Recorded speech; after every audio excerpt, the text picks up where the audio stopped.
लालू प्रसाद की इच्छा इन्होंने तो पूरी नहीं की, नरेंद्र मोदी जी ने पूरी कर दी। जब 2013 का अमेंडमेंट आया, मैं लालू जी का तो पूरा पढ़ना चाहता हूं, बाकी सदस्यों का सिर्फ टोकन पढ़ूंगा। मान्यवर लालू प्रसाद जी, आज आरजेडी के सारे सदस्य बोले, जब 2013 का अमेंडमेंट आया, मैं लालू जी का तो पूरा पढ़ना चाहता हूं, बाकी सदस्यों का सिर्फ टोकन पढ़ूंगा।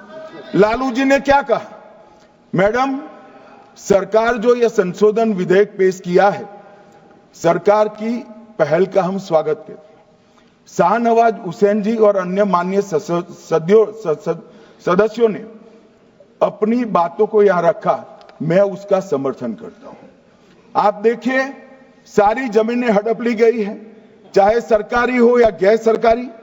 वक्फ बोर्ड में जो काम करने वाले लोग हैं, उनके द्वारा सारी प्राइम लैंड को बेच दिया गया है। पटना में ही डाक बंगले की जितनी प्रॉपर्टी थी, सब पर अपार्टमेंट बन गए। इस तरह की काफी लूट खसोट हुई है। हम संशोधन विधेयक तो आपको अंत में लाए हैं, समर्थन करते हैं, लेकिन मैं चाहता हूं कि भविष्य में आप कड़ा कानून लाइए और ये जो चोरी करने वाले लोग हो, उनको जेल की सलाखों के पीछे। अब साहब, लालू प्रसाद की इच्छा इन्होंने तो पूरी नहीं की, नरेंद्र मोदी जी ने पूरी कर दी। ये लालू जी ने कहा था, एक कड़ा कानून लाइए।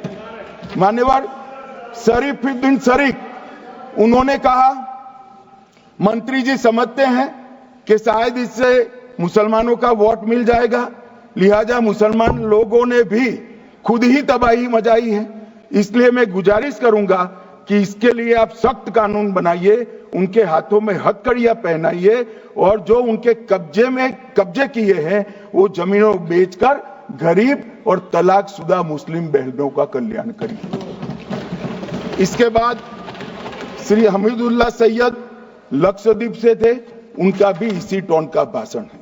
और मान्यवर, मैं आज की बात नहीं कर रहा हूं, 2013 का जो बिल कांग्रेस पार्टी लेकर आई, इसके विरोध में इनके समर्थकों ने जो कहा था, मान्यवर ये है।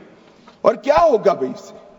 पारदर्शी ऑडिट होगी, आज ऑडिट ही नहीं हो रही। रिपोर्ट ऑनलाइन जमा करने की सिस्टम नहीं है, वो होगी, रिपोर्ट देनी पड़ेगी, बैलेंस शीट जमा करनी पड़ेगी, ऑडिट होगी, कैग के रिटायर्ड ऑफिसर ऑडिट करेंगे और मान्यवर पारदर्शिता आएगी। इससे क्यों डरना चाहिए किसी को? पारदर्शिता से क्यों? और वक्फ बोर्ड और वक्फ परिषद, इसका कोई ऑर्डर हम ऐसा नहीं लिख रहे हैं कि कोर्ट में नहीं जा सकते। आपने तो कर दिया था कि ये ऑर्डर को कोई कोर्ट में चैलेंज ही नहीं कर सकता, पूरा संविधान वहां समाप्त कर दिया मान्यवर। और मान्यवर, हम तो इसको कहते हैं कि कोई भी चैलेंज कर सकता है कायदे की अदालत में। इस देश में संविधान का राज है, ग्रीवेंसेस जिसका भी हो कोर्ट में जा सकता है। 2013 में जिसकी भूमि हड़पी, इसके ग्रीवेंसेस को भी कोर्ट के फोरम से बाहर करने का पाप एक कांग्रेस पार्टी ने किया। मान्यवर, एक अफवाह और फैला रहे, रिट्रोस्पेक्टिव इफेक्ट से आ रहा है। मैं स्पष्ट कर देना चाहता हूं, इस सदन में बोलने के वक्त जिम्मेदारी के साथ बोलना चाहिए। अगर ये कानून का पहला पेज और तीसरी तक धाराएं भी पड़ी होती तो इसमें स्पष्ट लिखा है, ये कानून का अमल जिस दिन पारित होने के बाद भारत सरकार नोटिफिकेशन बाहर निकालेगी, उस दिन के बाद होगा। मतलब रिट्रोस्पेक्टिव इफेक्ट नहीं है, मगर मुस्लिम भाइयों को डराया जा रहा है कि रिट्रोस्पेक्टिव इफेक्ट से आएगा।